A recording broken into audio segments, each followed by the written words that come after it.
It's episode 61 of the Keto for Women show.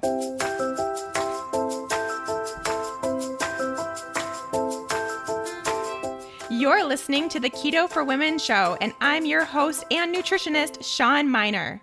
This show is designed to empower women to find their own expression of the keto diet to maximize their health and happiness. Now let's get started with today's episode.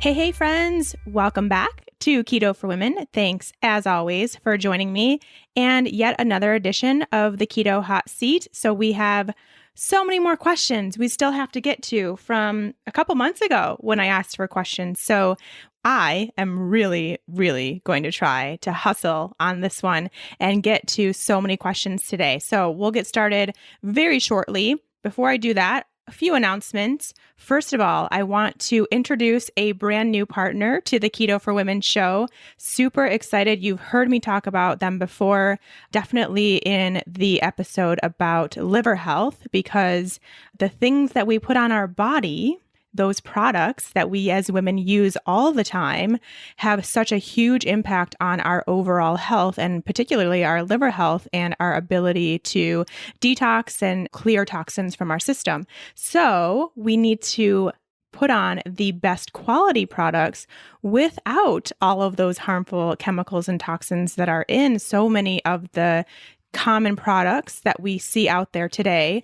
And once I realized this, probably 3 years ago, I'd say, my first and only option was to switch to Primally Pure. Great company. One of my friends is the owner of that company and has made these amazing products. The recipes are just incredible. The ingredients are spectacular, totally clean, very good, healthy ingredients for your skin.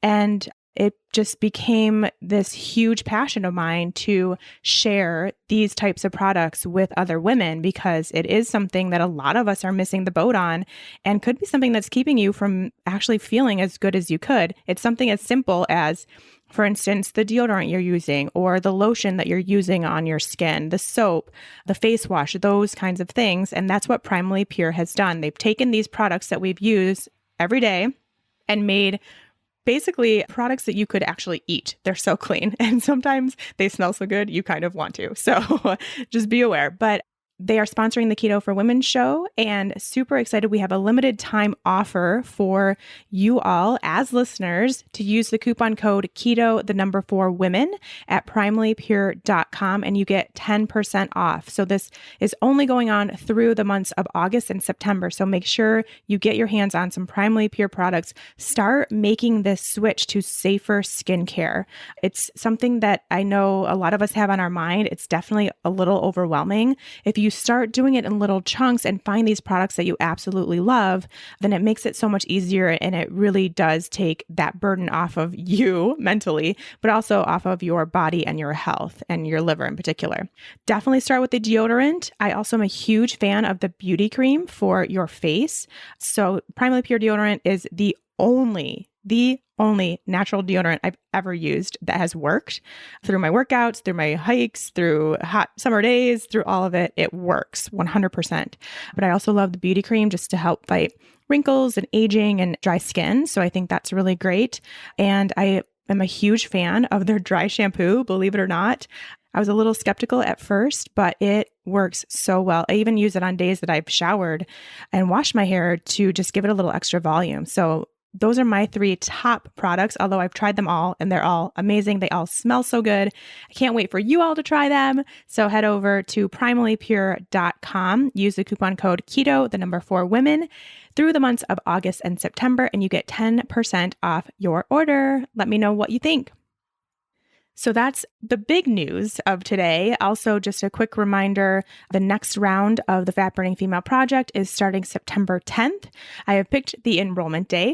The enrollment day will be September 4th. It's a Tuesday. So put that on your calendar if you want to join in on the next round of the Fat Burning Female Project.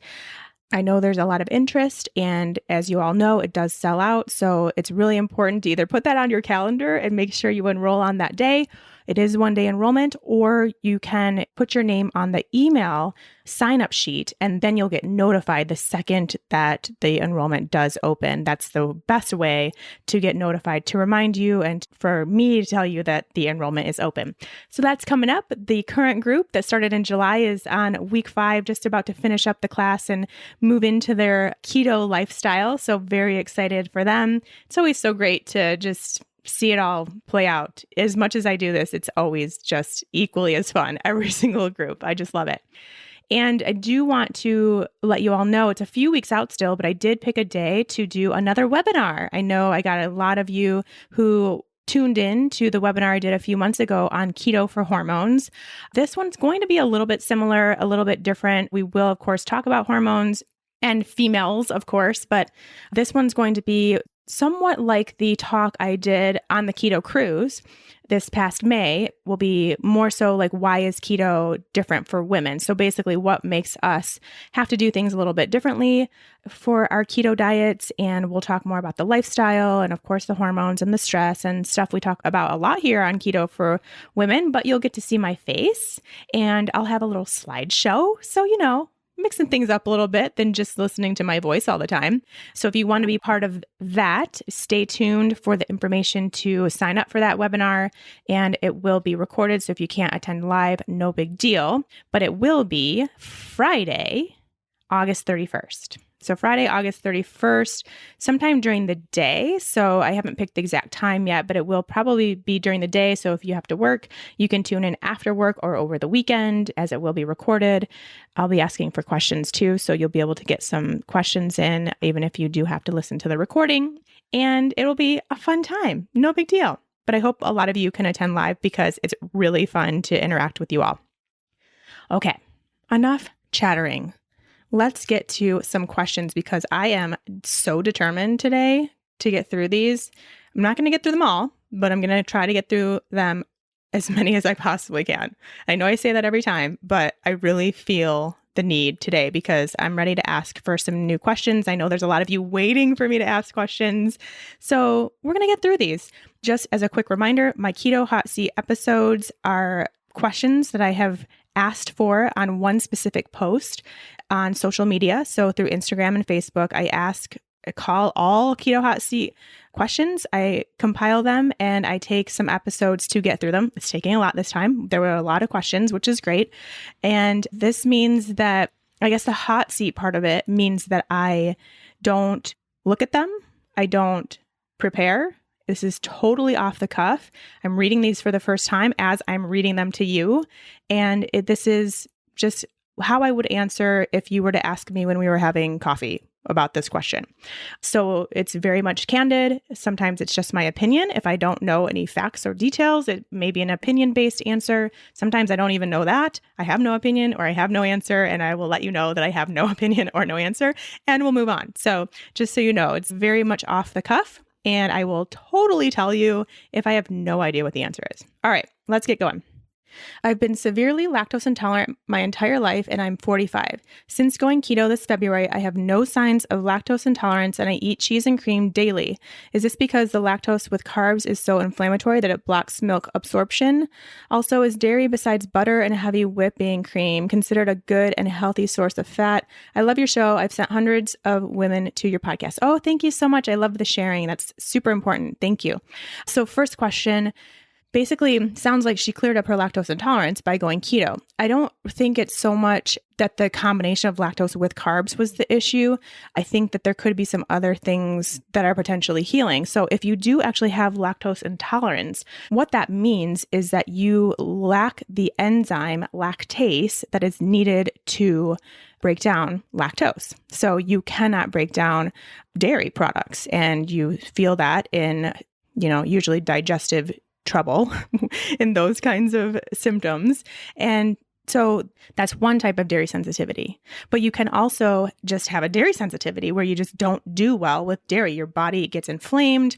Maybe your digestion goes awry. So first of all, it's important to know if you have a lactose intolerance or dairy sensitivity. It's actually not that important, but to this question, it is, because if you have lactose intolerance, well, really, honestly, in either case, you could have started the healing process of your gut, which if you have a dairy sensitivity and you actually heal your gut, a lot of times you end up being okay eating dairy after you've taken the time to heal your gut, to get your good bacteria boosted, to eradicate any overgrowths that were happening, to get rid of those food sensitivities for a while and calm down the inflammation and immune system that lives in your gut, and just take that time and then heal and seal the gut lining. This is all stuff that I do in my class, The Good Gut Project, but it does take some time to heal a gut, but keto is really good as a part of healing the gut. It's not going to be all of it, but it could be enough to where maybe you have started naturally boosting up your good gut bacteria, which just that could help you tolerate dairy or other foods that you're sensitive to, even if you're lactose intolerant or you have a sensitivity, whichever one. And I don't know if you've actually been diagnosed with lactose intolerance or if you're just calling it that because you don't do well with dairy or you haven't your whole life and now you do. So I don't know which one this is in this case, but either way, you could just be healing your gut using keto and getting that process started. And that could be why now you do tolerate it. That would be kind of my biggest guess, but also just overall, if you are in ketosis and producing ketones on a regular basis, and you're starting to reduce your inflammation, you're starting to regulate your immune system. And so if you have a sensitivity to a food, it may just be that now you've calmed down your system enough so that when you do have that food, it's not enough to totally make everything go haywire, and you can actually tolerate that. So that would be another thing. Also, sometimes if people have a dairy sensitivity, they actually are fine with like really high fat dairy products, such as heavy whipping cream, because there isn't actually a whole lot of the protein involved in dairy because it's mainly just fat. It's just dairy fat. So a lot of people do okay with dairy fat. It's just the proteins found in dairy products that they don't do well with. So if you have a dairy sensitivity, sometimes you may be able to tolerate these really high fat dairy products just fine. So that's an option that could be happening to you as well. I'm not exactly sure what it could be, but in any case, if you're tolerating it, cool. I think a lot of you know how I feel about dairy, and not to say that you shouldn't have dairy as part of your keto diet, but I do think it's important if you haven't ever gone without, I do think it's important to go without, to be honest, because I think there are a lot of people who are assuming that they do well with dairy, but really their immune system is just working overtime to make it appear to you that you tolerate it. So you're not experiencing symptoms, but that's because your immune system is just on the move. And eventually it's not going to stay that way. Eventually you're going to deplete that, and then you will start experiencing symptoms. So I think it's best just to take the time to take it out for a little bit, a month at the least, preferably more like 2-3 months, to know that you take it out, give your immune system a rest, and then try it back in, and then see if you notice anything, see how you do with those initial retrials of dairy. And that will really be a good indicator. Got a little bit off topic as always, but just wanted to point that out. She also asked, is dairy besides butter and heavy whipping cream considered a good and healthy source of fat? So this is also a tough one that I see with a lot of people going keto. First of all, the quality of your dairy matters so much. It's the same way I feel about quality of your meat and why I do support the need to really get the highest quality of meat you can. Same thing goes for dairy. So making sure that your dairy is 100% grass-fed, that it is organic, that it preferably, if you can get it anywhere, which I know it's hard to in the US, but if you can get unpasteurized, get unpasteurized. And, it is pretty easy, I think, for most people to find raw cheese. So you can get raw grass-fed cheese. That would be the best way to go for sure. But a lot of us can't get our hands on raw milk, or raw cream. So that might be a little bit harder. But at minimum, do everything you can to get 100% grass-fed, pasture-raised dairy products. So that's the first thing. I think that would help me feel like, yes, dairy is an okay source of fat, but also I just want you all to remember that things besides butter and heavy whipping cream, which is what she mentioned, they do also contain protein, like I just said. And some people don't do well with those proteins. But if you do, just remember that cheese, half and half, and things that aren't 100% fat contain protein. So that might be something that you need to monitor to make sure that maybe you aren't eating too much protein for you. So that is something that could potentially be keeping you out of ketosis. Also, lactose is a sugar. So remember that there's going to be some carbohydrates in your not 100% fat dairy products as well. So keep that in mind too. Just really think about that. Keep that all in mind. No need to start looking at all the labels and overthink it. But if you are relying on a lot of cheese or half and half or something like that, then just monitor it and see how you do. And like I said, maybe take it out for a little bit. I know it seems scary. I get this all the time that people do not know how to be dairy-free keto.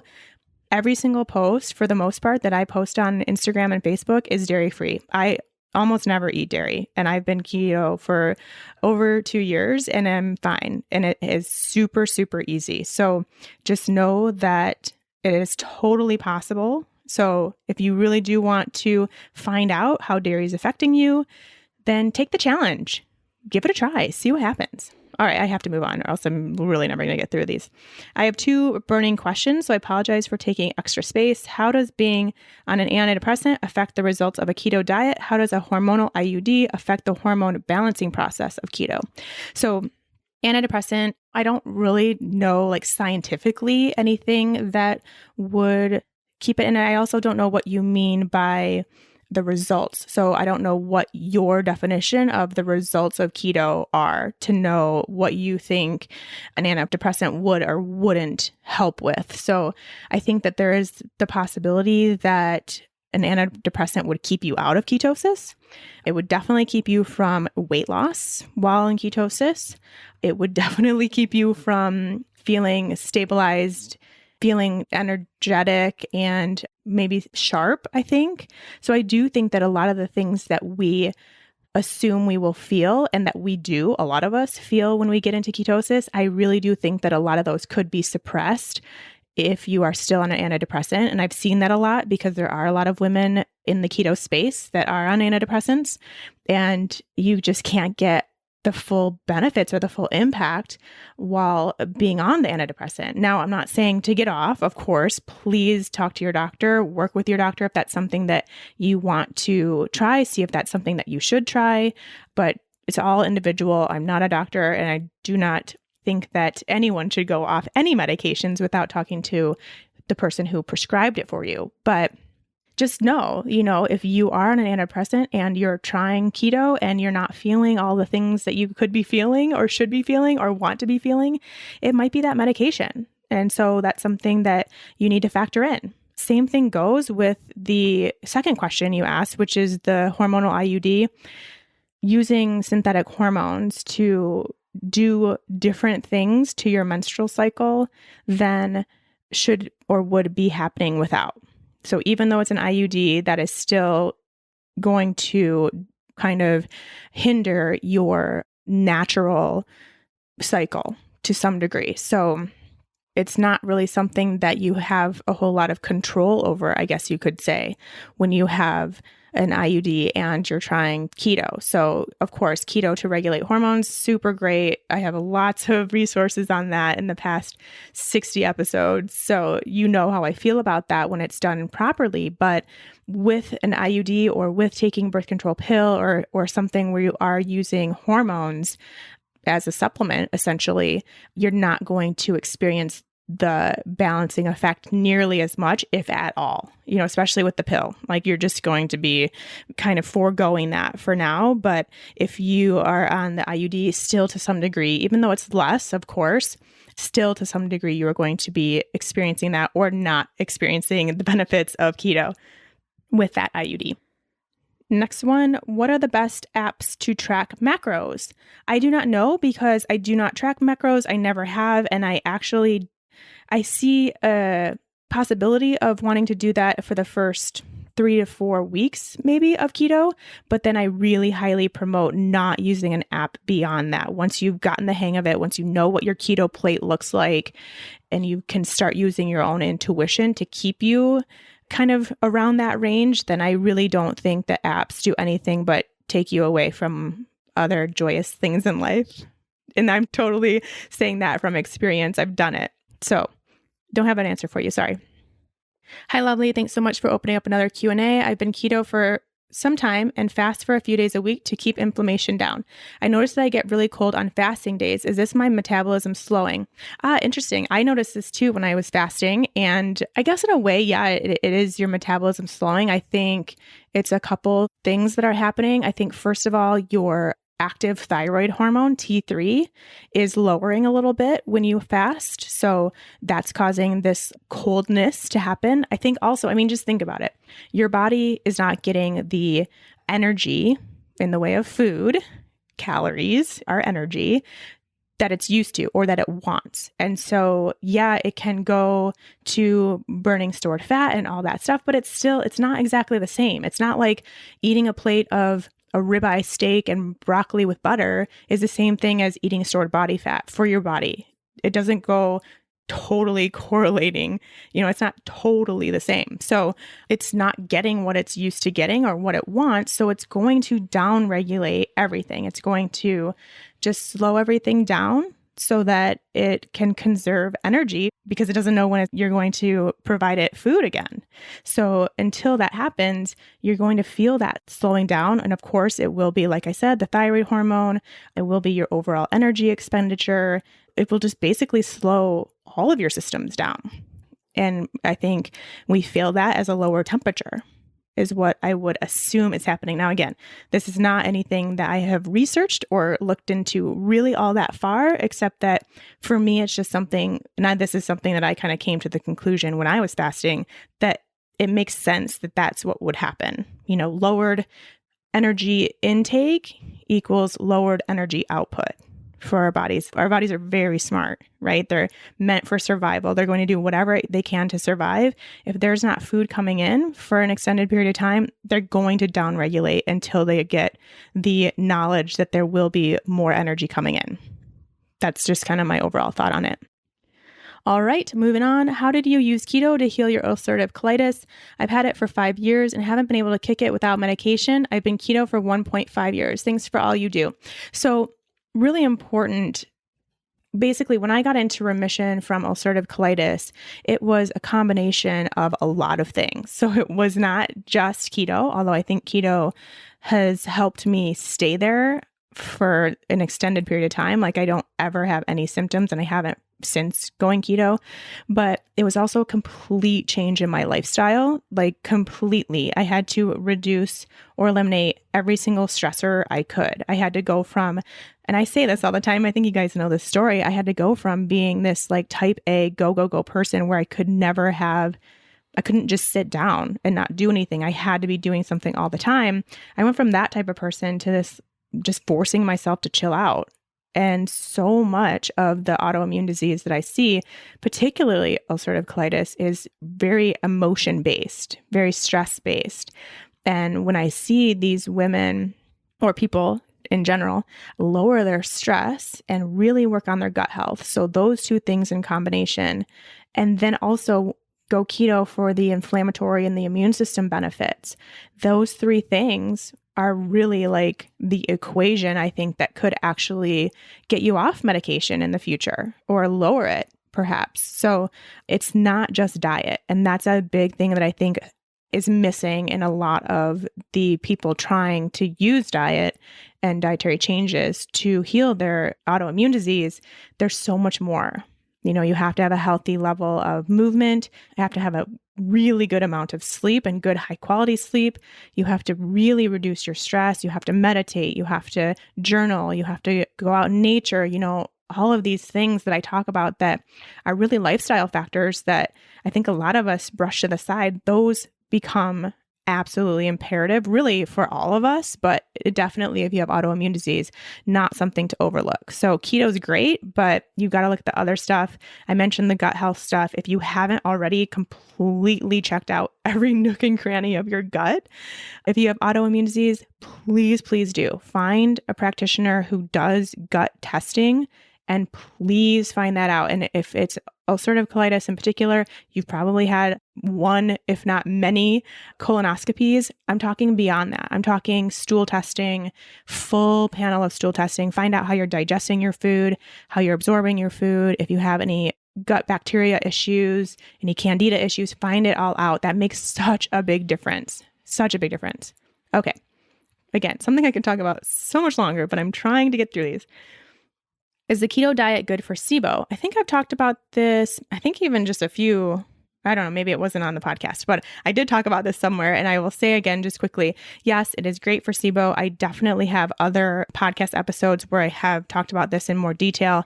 And most gut health diets actually are somewhat ketogenic because they're all low carb. So it just depends on how much you increase your fat if you get into ketosis or not, but they all reduce carbs because carbs are really the feeder of things going on in our gut. So any sort of like low FODMAP diet, candida diet, anything like that can be, I guess, taken to a ketogenic state. And keto is great for gut health. I've said that multiple times, even in this episode. So yes, I've seen really good results with going keto and taking care of your SIBO, but you also have to be working with someone on a SIBO treatment plan. Huge difference. It's not something that can just be healed with diet, and you can't just go keto for SIBO. It's a part of a package. So keep that in mind. Find a practitioner if you haven't already. I would love to hear if incorporating keto meals into a family is beneficial or harmful for those in the family that are not going low carb, but now are being served fattier meals. Okay, going to keep this answer pretty short, but here's the deal. If the food is a real food, nutrient-dense diet, so even if it's not low carb, but like they're having sweet potatoes or plantains or fruit, something like that, but then you're also serving them fattier meals, then yeah, it's great. Now, of course, those fattier meals are things like coconut oil, fattier cuts of grass-fed, wild-caught, all those catchphrases we use to describe our meat nowadays.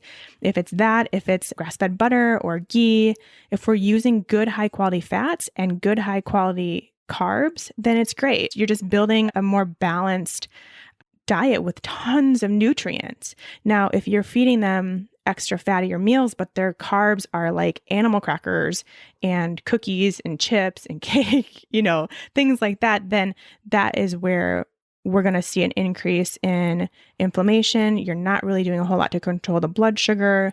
So it just totally depends on the type of foods you're talking about. So switching your family to an all real food diet would be the first step, I think, or as close as you can get. Of course, if they go to friends' houses or birthday parties, there's going to be times where it's just they're having pizza and cake, right? But if around your house, most of the stuff is really good, high quality foods, then increasing the fat a little bit is only going to be a good thing.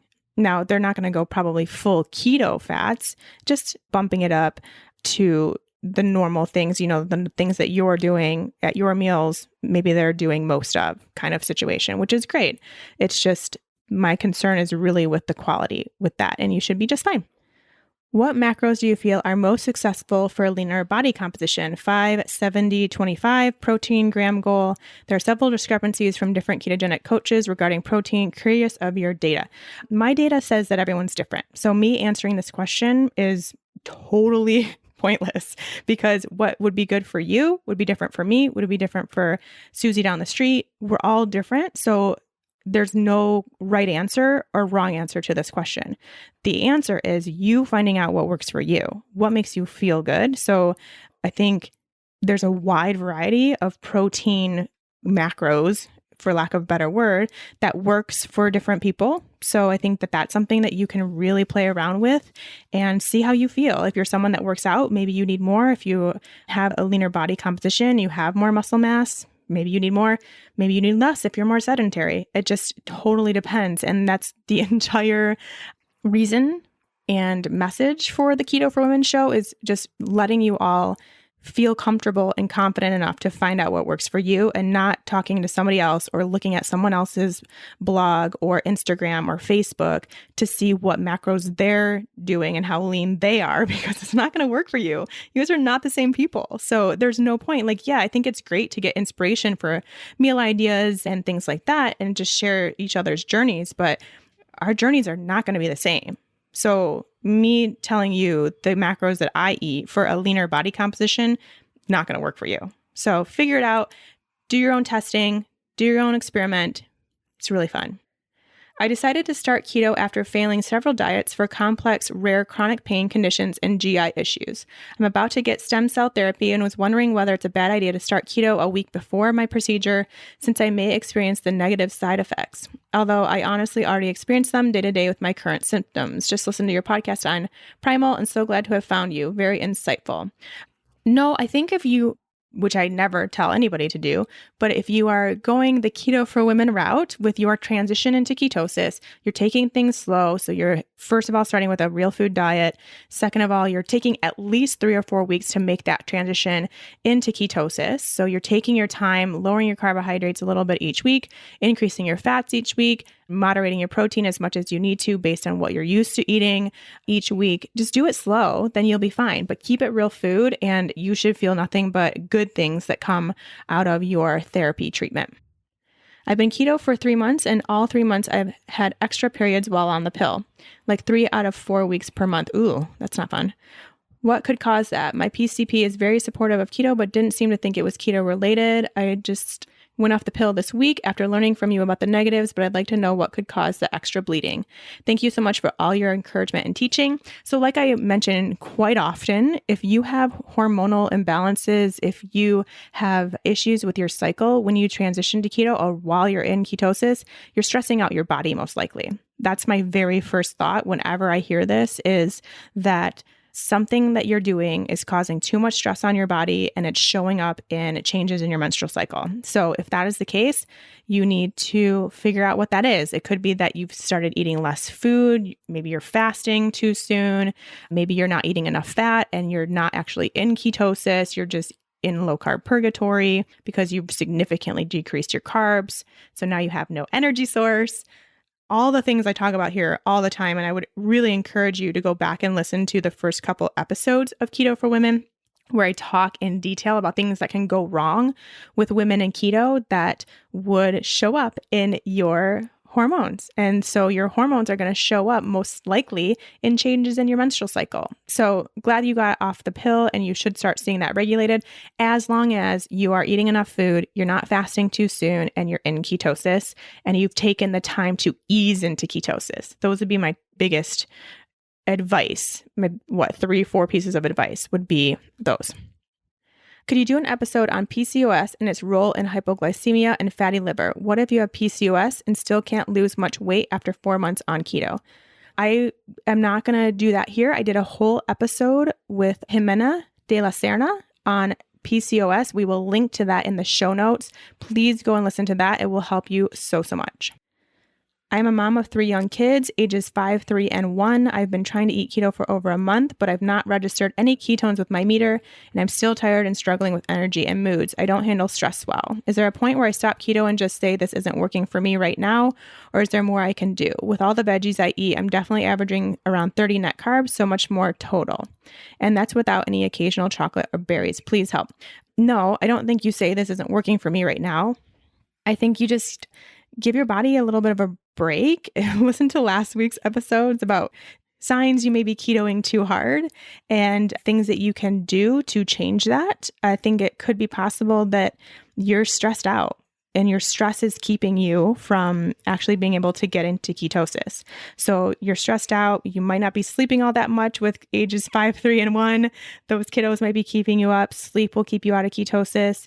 You didn't say anything about the amount of fat you're eating. You only talked about the amount of carbs you're eating. So are you not eating enough fat to actually get into ketosis? Remember that first initial stage where you really need to make that transition so your body starts producing ketones. That first stage, you have to eat a lot of fat. You can't just lower your carbs. I did an episode about that about a month or so ago. and it was about, do you have to eat high fat to be keto? So go ahead and listen to that.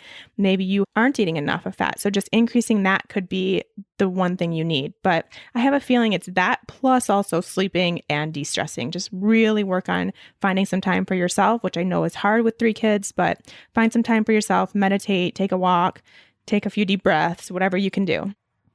Keto and Hashimoto's. Do you have any tips for managing symptoms such as muscle weakness and fatigue?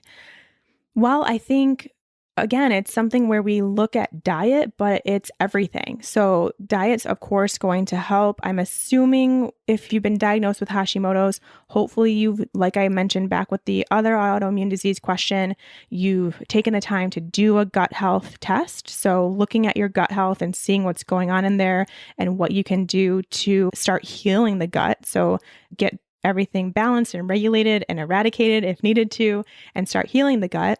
Also, I hope you've done a hormone panel. If not, do that. Look at your adrenals, look at your hormones via salivary or urine testing and see the state of your hormones. I think that's super important to Hashimoto's clients as well. And then just use keto, of course, to supplement all this. So yes, keto is part of the process. It's not all of the process for really any of us. It's an amazing adjunct to everything else that you're doing to become a truly healthy person, which should be a lot more. It should be more than just diet.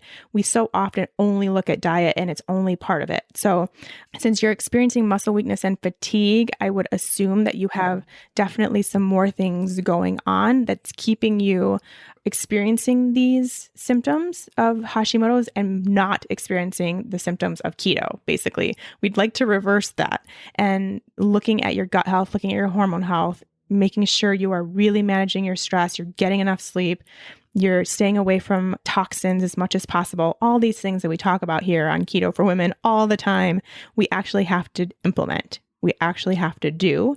And that's when you start seeing changes. Any advice on eye pain, which I think is linked to my omega-6 intake?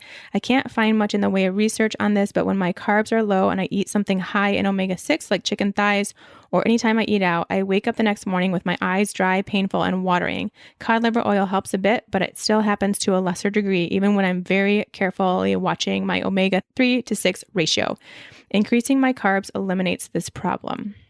Well, it sounds to me like this would be an inflammatory response. So whenever our omega-3 to omega-6 ratio is off, so we really want that to be more of a 1-to-1 ratio of omega-3 to omega-6s. And in most American diets, especially if you are not eating real food, it's more like 16-to-1 or 20-to-1 omega-6s to omega-3s. So we really want that to be balanced. When it is off, that's an inflammatory reaction. So that is putting your body into an inflammatory state. So really getting those omega-6s down, and you notice that you feel that response, you feel that higher ratio in your eyes, and it's causing an inflammatory response, it sounds like to me. So of course, yes, supplementing with omega-3s is going to help to some degree, it sounds like, but it's going to be limited. I would say definitely always have a supplement, like a really good high quality omega-3 supplement, which I have listed in my supplement guide back in episode 19, I believe. So you can go ahead and grab that and you can get started on a really good high quality omega-3 supplement. But you also have to eat those foods. So fatty fish should be a staple in your diet, especially if you notice things that happen when you eat things like chicken thighs or you eat out and you know you're getting more omega-6s, then you have to do your part to help your body out with that ratio. And so you really need to be on top of your omega-3 fats, which would be salmon, other fatty fish. The cool thing is that 100% grass-fed, grass-finished beef is almost just as high in omega-3s as things like salmon, wild-caught Alaskan salmon. So that's cool. You can get some beef in there too, and you'll really see that start to climb. I just think you really need to limit the amount of like chicken thighs and things that you know are doing this. Limit that and really focus on those omega-3 centered meats and supplement too, continuously, all the time. Like not just when you feel this, all the time. Before we move on with this episode, I want to take a second to tell you all about Tribali Burgers. They are a proud sponsor of the Keto for Women show and one of my all-time favorite must-haves in the kitchen because they're so convenient. Tribali Burgers are made of the highest quality, cleanest ingredients you can imagine: organic, grass-fed, pasture-raised meats, herbs, and spices. Basically all of the ingredients you would use yourself if you're making your own burgers at home, except they've already done it for you.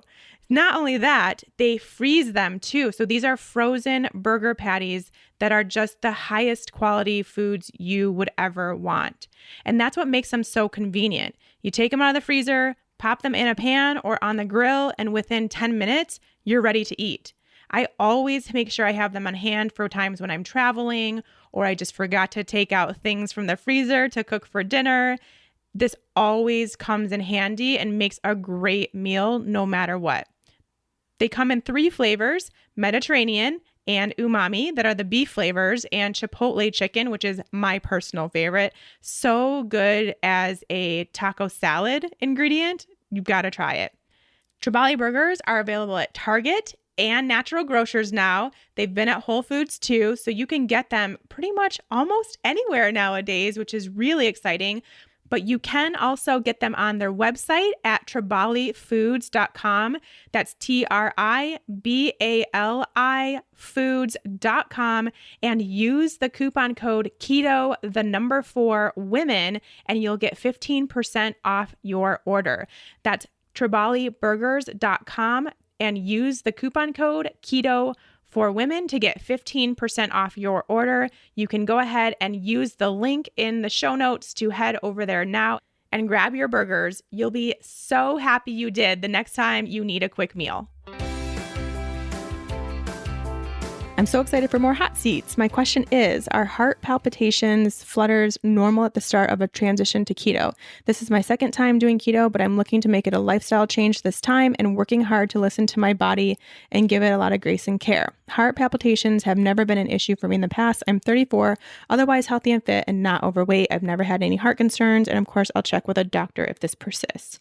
But the state of them correlates with the start of keto. I'm about a week in. All right, so I think that's enough of that because I know the answer. Yeah, you need to work on your electrolyte balance. So really make sure you are supplementing with electrolytes. I think that should be kind of a requirement for any and all people transitioning into ketosis. Work on your electrolytes. Get on a really good electrolyte supplement. The one that I recommend, again, is in episode 19's supplement support guide. So you can go grab that and get on those and really take the right amount, find your dose. You may need even more if you are someone that works out or sweats regularly. You could need more supplementation of electrolytes, but that's almost always the case with heart palpitations. Your body just needs to re-regulate with the salt and water intake and with your magnesium, potassium in particular. So get those supplements and also make sure to put really good high quality sea salt in your water a few times a day when you're making the transition to ketosis and even once you're already in. I wake up every morning out of ketosis, been keto for over a year, no matter what I do. When I've eaten, macro ratio, fasting, you name it, sleep kicks me out. I sleep at least 8 hours a night. I think this is the reason for my lack of weight loss. Could it be? And what can I do? Thanks for being fabulous. No, this isn't the reason for your weight loss stall or lack of weight loss, but also not something to worry about because a lot of us wake up not in ketosis and it actually isn't something to be concerned with. Our body's natural rhythm is that it produces more glucose right before awakening. So kind of early morning hours, it starts producing more glucose for whatever needs we may have throughout the day that do require glucose, which there are some.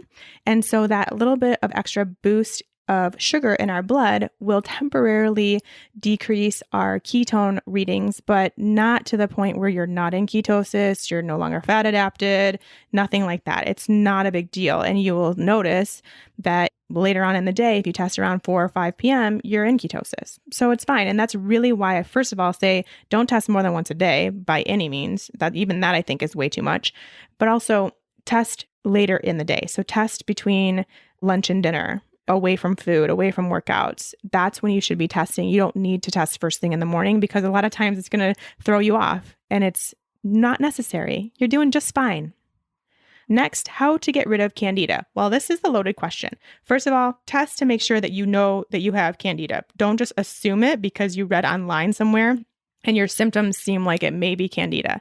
That's one of the biggest mistakes you can make because you might be killing something or trying or taking all these supplements and spending all this money on something that when you have another kind of overgrowth that requires something totally different. So don't assume it. First of all, get tested to make sure. You can do that through stool test. So get your gut tested. I've been talking about these stool tests the entire episode. So clearly something I'm very passionate about, but really, really something I do think a lot of people need to do. So do that first and get confirmed. And then from there, work with a practitioner to actually get you on a good candida protocol. So it will be dietary to some degree. Yes. Keto is great for candida.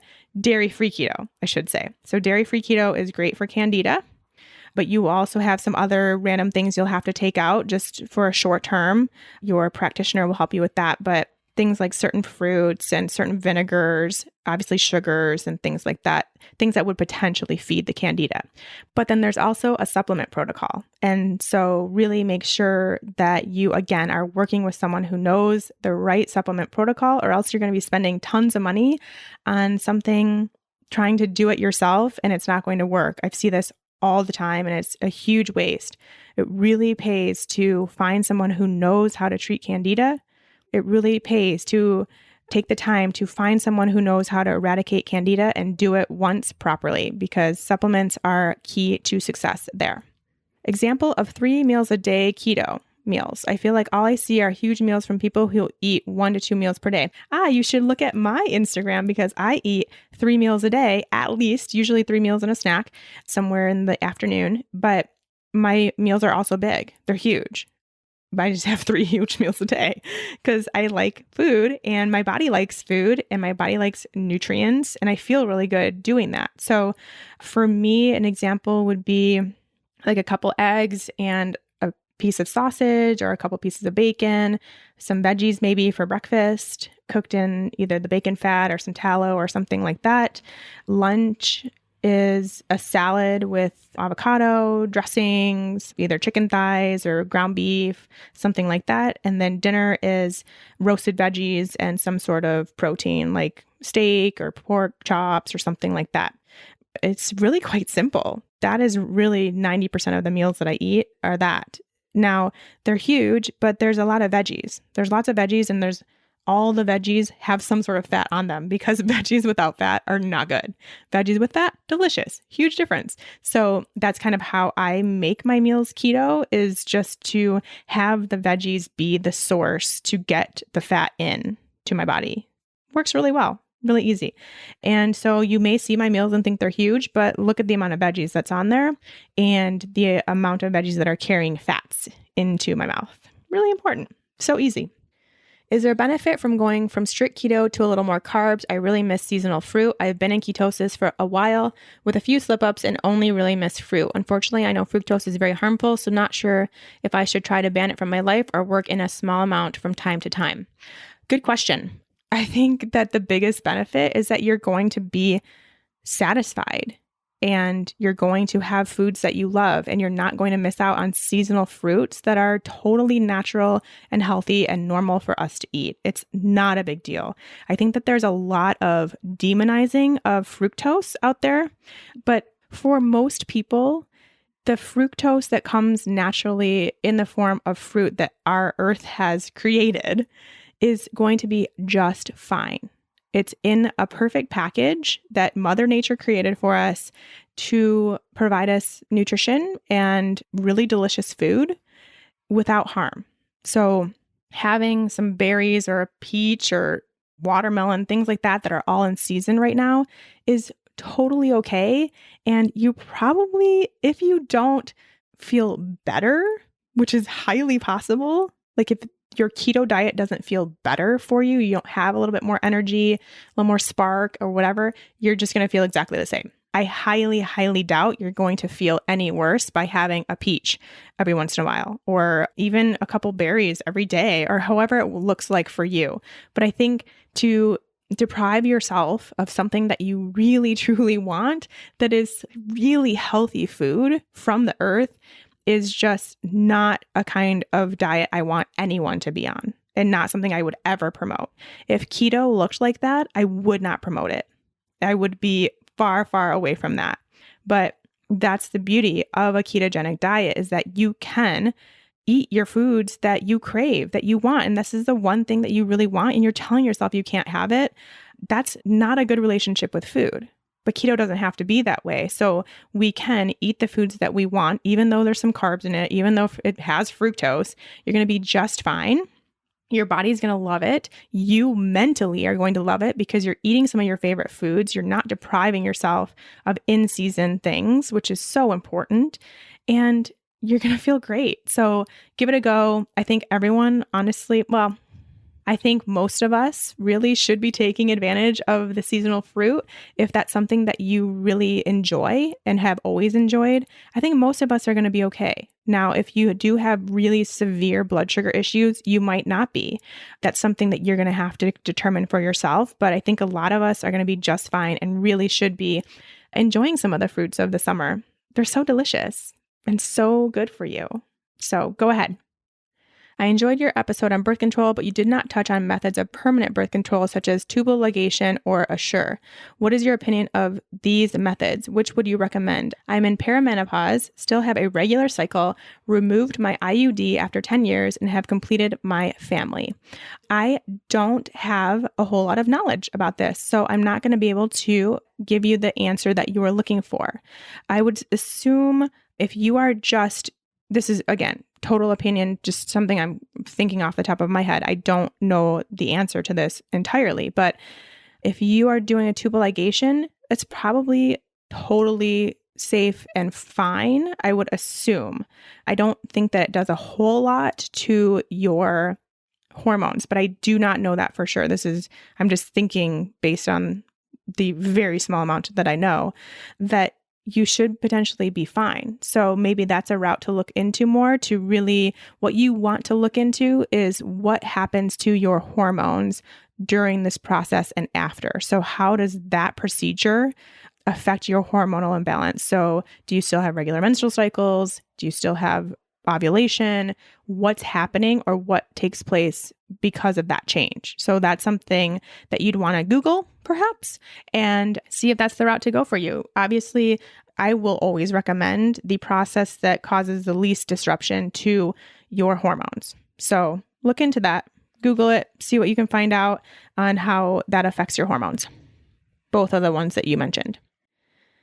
I keep reading online that to correct hypothalamic amenorrhea that you should eat more carbs. Would you say different? I would. I talked about this quite a bit, maybe even just in the last hot seat or so, but I do talk about this a lot. If you are eating a ketogenic diet in the way that we promote here on Keto for Women and in the Fat Burning Female Project, you do not need to eat carbs to get your period back.